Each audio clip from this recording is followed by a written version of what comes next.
హాస్పిటల్కి వెళ్ళి ఆ హాస్పిటల్లో లేనిపోని సమస్యల కంటే కొన్ని వేరబుల్స్ ఉన్నాయి.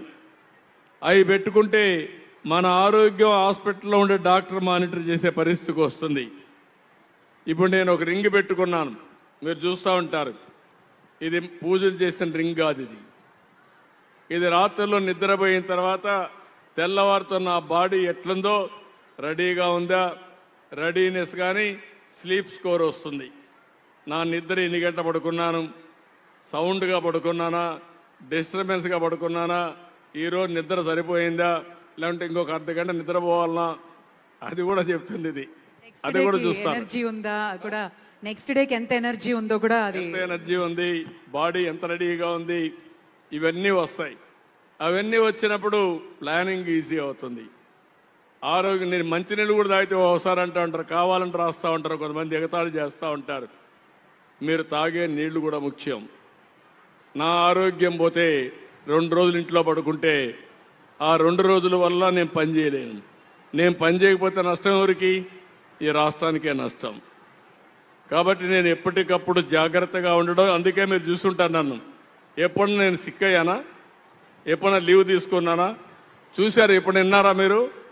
లేదు కదా. దానికి కారణం ఏంటంటే జాగ్రత్తగా ఉండడం. ఆ జాగ్రత్తగా ఉన్నా నేను మీకు కూడా పిలిపిస్తున్నా, రాష్ట్రంలో ఉన్న అందరికీ మన ఆరోగ్యం మన చేతుల్లో ఉంది. అది ఎట్లనేది నేర్పించమంటే నేర్పిస్తా. అయితే మీరు కూడా ఫాలో అవుతా ఉంటే మీరు ఫాలో కండి. దానివల్ల మనం బతికున్నంత వరకు ఆనందంగా ఉందాం, ఆరోగ్యంగా ఉందాం. నేను అందుకే ఒక మాట చెప్పాను. విజన్ 2047లో నేను చెప్పింది, ఇప్పుడు మన తలసరి ఆదాయం 2,68,000. ఒకరికి 10 లక్షలు వస్తుంది, ఒకరికి 50,000 వస్తుంది, ఒకరికి 20,000 వస్తుంది. అందరి ఆదాయం, తలసరి ఆదాయం ఆవరేజ్ తీసుకుంటే 2,68,000. 23 ఏళ్ళలో నేను ఆలోచించేది దీన్ని 58 లక్షలు చేయాలనుకుంటున్నా. 58 లక్షలు. అది చేయాలంటే మీరు అంటారు సాధ్యమా అంటారు. సాధ్యం. టెక్నాలజీ వచ్చింది. నా సంకల్పం అది. అది రావాలంటే ప్రతి సంవత్సరం 15% మీ ఆదాయం పెరగాలి. ఈ సంవత్సరం మీకు వచ్చిన ఆదాయం తలసరి 2,68,000 అయితే దాంట్లో 15% దగ్గర ఒక 30,000 పెరగాలి. 35,000 పెరగాలి. రాబోయే సంవత్సరం 40,000 పెరగాలి. మళ్ళీ 60,000 పెరగాలి. అంటే ఎవ్రీ 5 సంవత్సరాలకి మీ ఆదాయం డబుల్ కావాలి. ఇప్పుడుండే 2,68,000 5 ఏళ్లలో దగ్గర 5 నుంచి 6 లక్షలు కావాలి. ఇది సాధ్యం. అందుకే హెల్తీ అంటే వెల్తీ, ఆదాయం పెంచే మార్గం, ఆరోగ్యంగా సమాజాన్ని నడిపించే మార్గం, ఆనందంగా ఉండే మార్గం నేను ఆలోచిస్తున్నా. సంపద, ఆరోగ్యం, ఆనందం, ఈ 3 నా సిద్ధాంతాలు. కాసేపు నవ్వుకున్నాం ఈరోజు మనం అందరం కూర్చొని. నాకు కూడా ఎక్కడ లేని ఎనర్జీ వచ్చింది మిమ్మల్ని అందరినీ చూసిన తర్వాత. సార్ ఇక్కడ హియర్ సార్ సమస్యలో ఇందాక మీరు ఒక జీవో ఎక్స్ప్లెయిన్ చేసి మైన్స్ని 436 ఫిగర్ అన్ని మైన్స్ని పెట్టి 1,91,000 కోట్ల రూపాయలు మార్టిగేజ్ చేసి లోన్ తీసుకోవాలనేది ప్రపోజల్ పెట్టింది గవర్నమెంట్ అని ఎక్స్ప్లెయిన్ చేశారు. అయితే ఎప్పటిలోగా తీసుకోవడానికి ఈ ప్రపోజల్, ఎట్ ఏ టైమా లేకపోతే అది can you elaborate it sir? So GO number 69. So GO number 69 gives them the charge. The government is giving APMTC the charge. Government is giving the right to APMTC through that GO. And through that GO, having that right, now APMTC has given that right to private people. వాళ్ళు తీసుకున్నారు కదా, మన 3,489 కోట్లు తీసుకొచ్చినారు కదా స్వామి.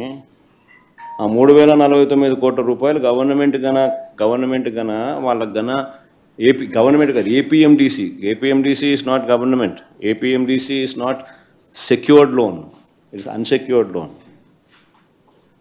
Corporation is not secured, it's unsecured. ఆ unsecured లోన్కు government is giving guarantee in the form of 2 forms of guarantee. One, it is giving in the form of నీ కన్సాలిడేటెడ్ ఫండ్ మీద రైట్ ఇస్తూ ఒక కైండ్ ఆఫ్ గ్యారంటీ ఇస్తున్నారు. రెండో kind of guarantee 439 మైన్స్కి సంబంధించిన rights వీళ్ళకి తాకట్టు పెడతా ఉన్నారు. సో బోత్ దీస్ గ్యారంటీస్ ఏపీఎండిసికి ఆ రైట్ ఇస్తూ గవర్నమెంట్ ఇచ్చిన GO. And these people have given that right to them.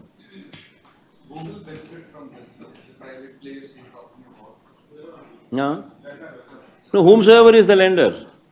Is it anybody who subscribes to the bond? Anybody who subscribes to those bonds, they will be holding those rights. And these may not be necessarily linked to mining activities, right? They are general borrowing through those SDLs, you said, right? He's securing those loans by these mining assets. No. How he's been securing the right? GO number చదవండి. GO number ద్వారా వాళ్ళకు వచ్చింది. అంటే ఇలాంటి చదువుకున్నానే కదా స్వామి, నేను చెప్పాల్సిన పని ఏముంది? దానివల్ల మీకు వచ్చినాయి కదా. GO number 69 gives them the right.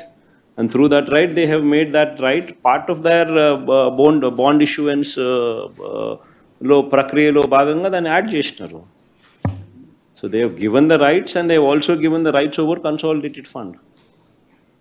రాష్ట్ర ప్రభుత్వానికి సంబంధించిన మైన్స్ మీద అధికారాన్ని తాకట్టు పెట్టారు. సిమిలర్లీ కన్సాలిడేటెడ్ ఫండ్కి సంబంధించిన రైట్స్ మీద కూడా ప్రైవేట్ వ్యక్తుల ఆజమాయిషీని ఇస్తూ వారికి అది కూడా తాకట్టు పెట్టాడు.